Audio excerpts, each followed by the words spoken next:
is the hero of time, the saviour of Hyrule, the only hope against the darkness that seeks to consume the world.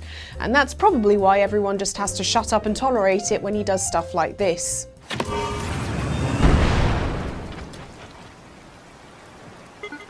Because, sorry Nintendo, but if you are going to fill your new Zelda game with extremely flexible tools for creative problem solving, you can bet every player out there is actually going to use those tools for crime, or generally to turn Link into a terrifying agent of pure chaos. Is there a better way to climb to the top of this horse statue? I don't know. Frankly, I don't want to know. Game of the Year. Here are 7 terrible things we've done, and I bet you've done too in Tears of the Kingdom.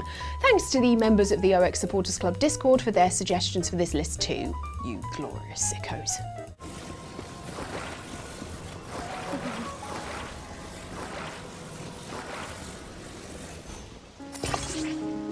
Not everyone is cut out for the job they have. Link, for instance, has the job of hero, despite being, as we'll see, an unstoppable tornado of vindictive chaos. But Addison really takes doing a bad job to a new level, seeing as this chap's one and only role is to put up wooden signs promoting President Hudson, the head of Hudson Construction.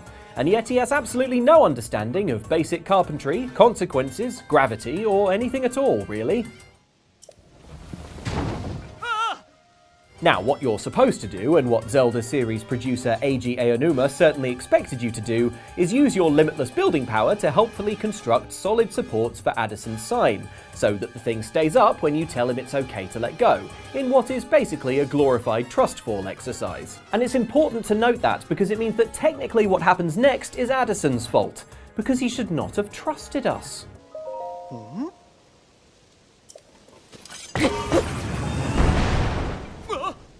To be fair, Addison, now that it's in space, a lot more people are going to be able to see that sign.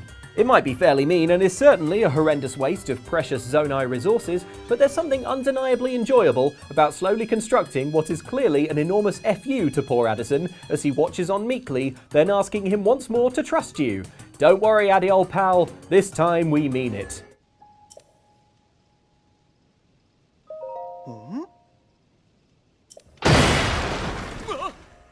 There's no way Eiji Aonuma saw that, right?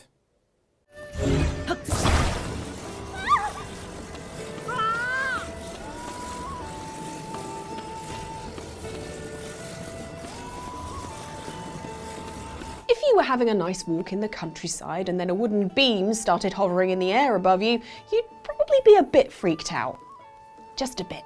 So it's no wonder that the folks of Hyrule are a little anxious about possibly getting smushed when you're floating things around using Ultra Hand. Hey, you don't need to worry about being crushed by big bits of wood.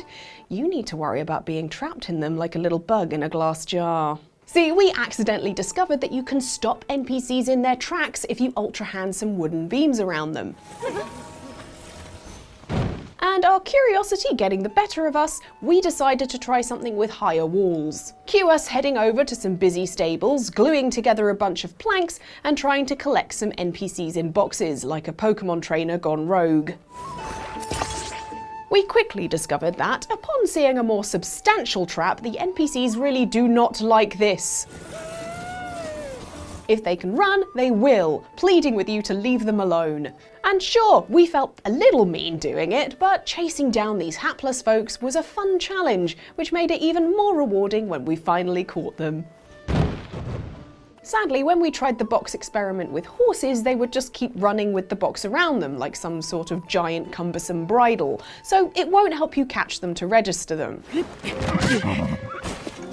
And when we trapped the local dog, all we actually caught was guilt, as it ran around in circles, very upset, desperately trying to get out.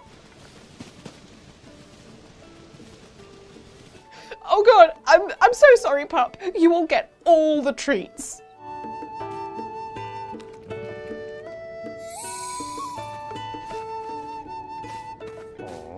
That is the first of millions. I will never forgive myself.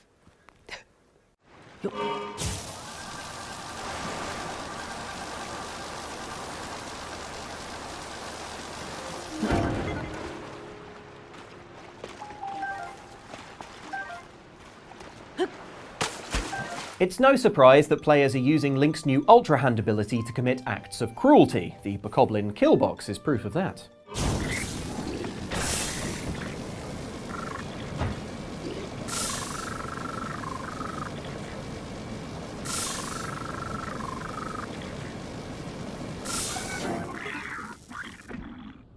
Version 2 will have more fire. What's no less surprising, but a bit more dismaying, is that players are also finding ways to put this wondrous Zonai technology to use, killing Hyrule's less, monstrous occupants. Perhaps the most alarming invention we've seen so far is this: a fan, steering column, a wooden board, and a shock emitter flipped upside down to create a boat that pootles amiably around, instantly killing any fish in a wide radius with powerful waves of electricity. A device that animal protection charities have decried in a statement as shocking, and then they go on to say, that wasn't an electricity pun, we're genuinely appalled. On one hand, this is a great way to very quickly harvest more fish than Link could possibly need with a quick jaunt down to the coast. On the other, you will have to live with yourself knowing you're turning the charming world of Hyrule into a mechanised, overfishing dystopia. Also, while you might be able to kill fish by the dozen in moments, you'll still have to cook them slowly in small batches to unlock their health-boosting properties. Because while you might have industrialized fishing, there's still no way to process the meat at scale. Although thinking about it, 2 wheels and enough boards would make a conveyor belt, and if you could fashion a funnel with fire in the bottom, yeah, batch roasting would seem possible. Is this what you wanted, Nintendo?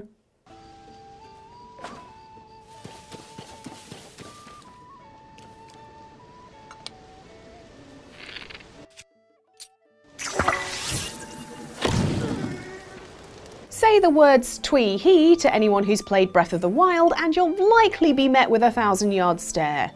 So just don't do it. Zelda fans have a love-hate relationship with Koroks, the hidden creatures scattered in their hundreds throughout Hyrule, daring you to find them all. Mainly hate, which is why we always drop rocks straight back onto any Koroks we find underneath. So fans were very excited when they found out that there were new Korok puzzles in Tears of the Kingdom where you move Koroks around to get them to their Korok buddies. Not because of the prospect of helping these backpack-laden leaf faces, but because in order to do these quests, Nintendo lets you pick them up and stick them to lots of random things. So, of course, everyone's been sticking Koroks to things to torture them. I mean, to experiment with exciting Ultra Hand builds. Yes, nothing is quite as sweet as catapulting a Korok across Hyrule. Or sticking rockets onto it and shooting it up into the sky.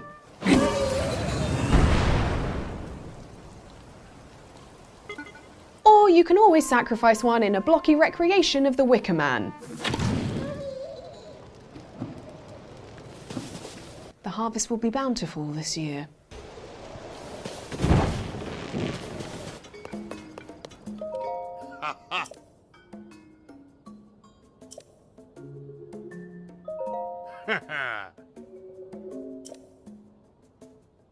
Tarry Town is one of the most wholesome things to happen in a Zelda game. Anyone who finished Breath of the Wild will remember that one of the most lengthy late-game quests involved Link hunting down both settlers and supplies for this up-and-coming settlement, turning it from a single humble home into the thriving town still present in Tears of the Kingdom. There's even a new jewel in the crown of the city Link built, a picturesque railcar that carries you sedately up to the town.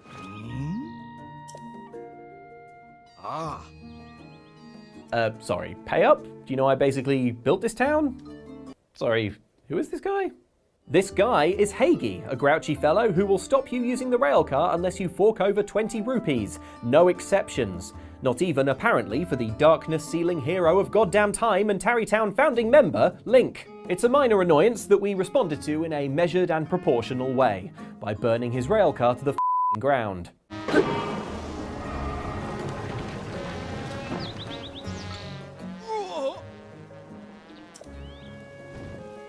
That's for not enforcing a VIP policy, Hagi. Fortunately for Hagi, despite the one-of-a-kind railcar being totally atomized, he's able to fix it when it's destroyed.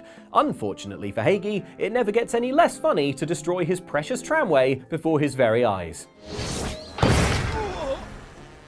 Hey, Hagee, love the rail car. Just one note, it's a little slow. Don't worry, I have a fix.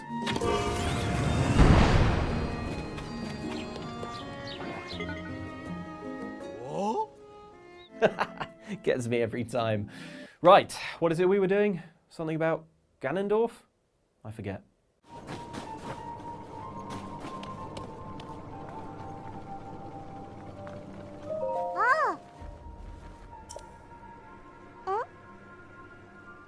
In Zelda games, the rule usually is everything that isn't nailed down is yours for the taking. Whether it's pots to be broken or rupees to hoover up, most things are up for grabs. This is also true for Tears of the Kingdom, especially with regards to smashing pots. Ooh, apple! But it's not always the case. For instance, if you try to hoover up Josha's supply of Zonite ore for your own use, you will be reprimanded.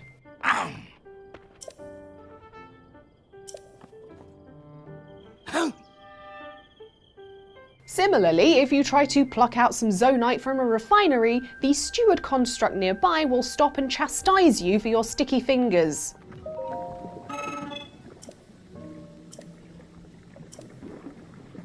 Fortunately, there's one group of people in Hyrule who aren't able to stop Link stealing from them. Children. For instance, the children of Rito Village, who are doing their best to hold the fort with all the adults gone in the face of a horrible permablizzard. Look at brave little Rito villager Molly, who loves making arrows and will even give you some should you help her out with her experiments. We liked these arrows so much that after chatting to her, we decided to try and help ourselves to some more of her handiwork. Although shocked at first, Molly quickly gives up her claim and allows you to take all her arrows, presumably rationalising that you are a grown-up and probably have greater need of them than she does. And we do! Link's methods are his own.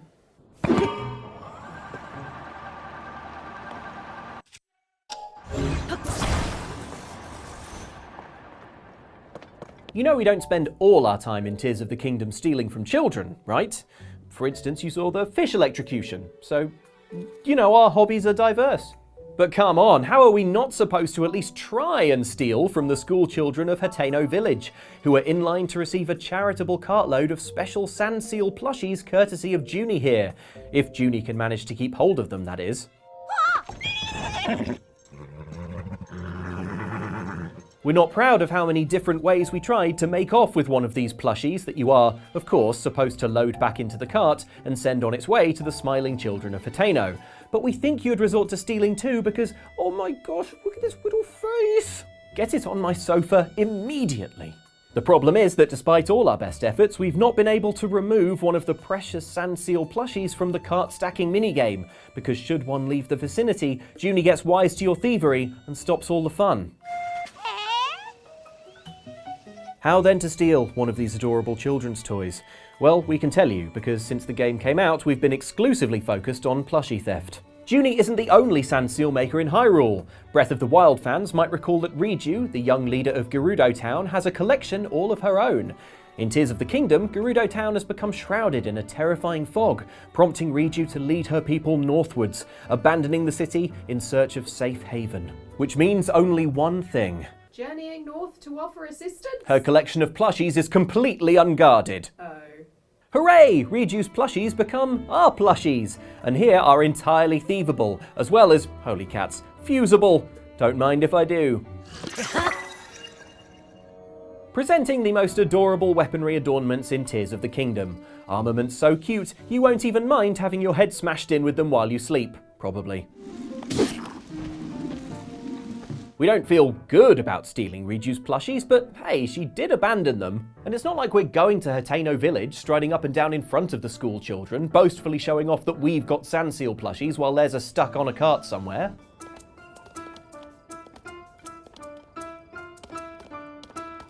James, I sent you that footage in the strictest confidence. So could you explain this? What's that bokoblin? So there's fire? Yes. Okay. What's not to understand? Right. Kills the bokoblin in a cruel way. Okay, excellent. I mean, I just trapped NPCs. I didn't, burn them.